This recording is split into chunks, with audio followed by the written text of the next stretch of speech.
everyone, welcome to SFC Markets and Finance.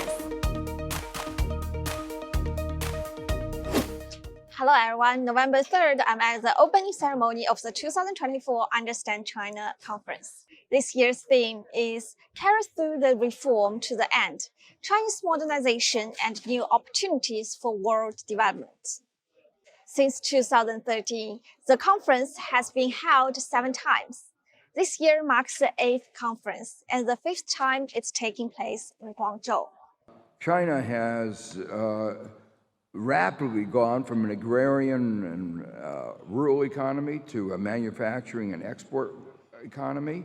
You might have said it should be congratulate itself on its success, but no sooner is there success than one has to move on to the next stage. And today we are moving on to a digital, not only a service, innovation, knowledge, and caring economy. There's a digital transformation, a green transformation, and a demographic transition. So all of these, and in addition to that, China faces a new global protectionism. And that this new protectionism, I think, provides urgency to this transition, which has been the subject of discussion for more than a decade.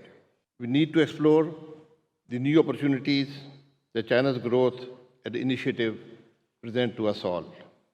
China's Global Development Initiative advocates cooperation, openness, multilateralism, inclusive economic globalization, and harmony between man and nature for a shared and sustainable future.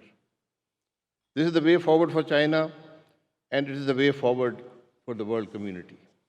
China's commitment to improved access to global advances in science, technology, and innovation by bridging the North-South gap provides great opportunity for developing countries to modernize. Now, when we speak about perception of Chinese modernization and influence of the modernization on the world, we should take into account the information problem. It means that the part of our modernization should be new information world, should be new information dimensions of our communications, of our opportunity to explain to each other what we are going to do and what result we expect.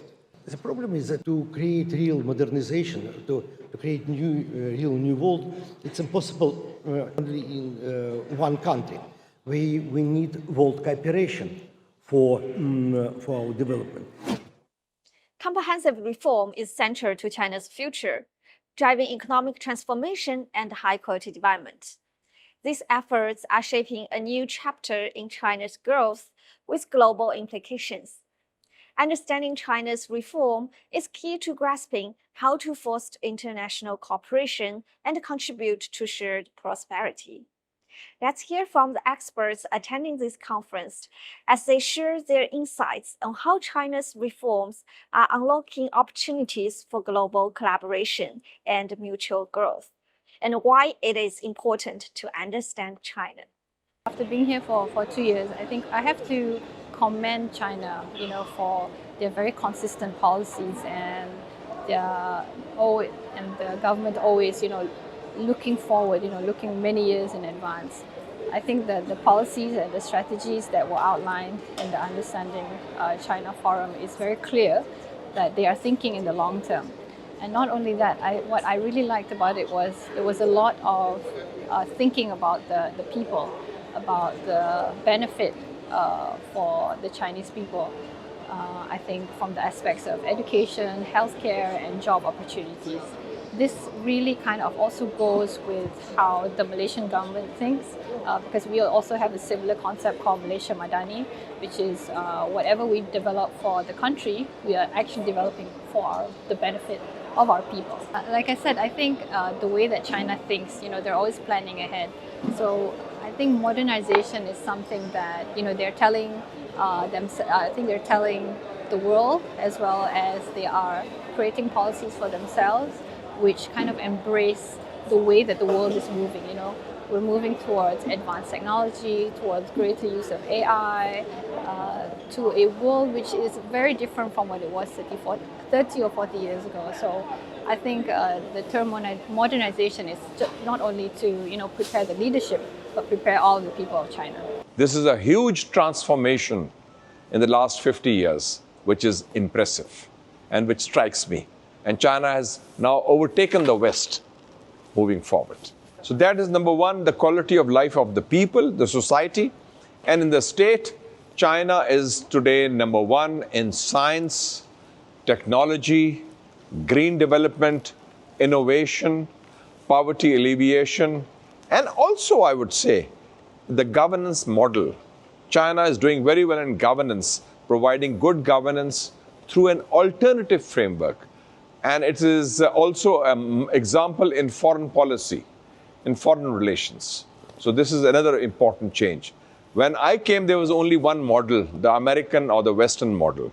Now that is no longer the case. China presents an alternative global framework of development and governance. The Chinese modernization is very important because it is based on people-centered development. It is based on raising the lives of the people to a qualitatively new level through innovation, technology, and development. And also, it has another dimension.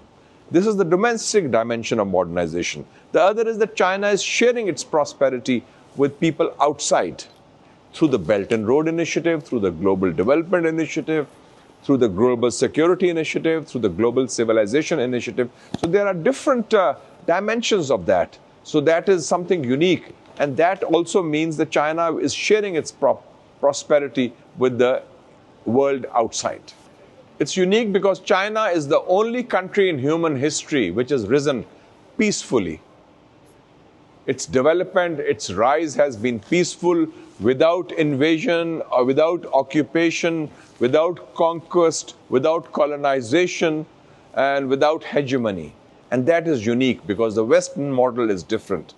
As we know, climate change is the biggest threat facing humanity today. It's the only thing that really threatens all of us. But those threats or the symptoms of climate change are, all around us. Okay. Now, who's the global leader in green development and innovation? Who's the global leader in developing the blue economy?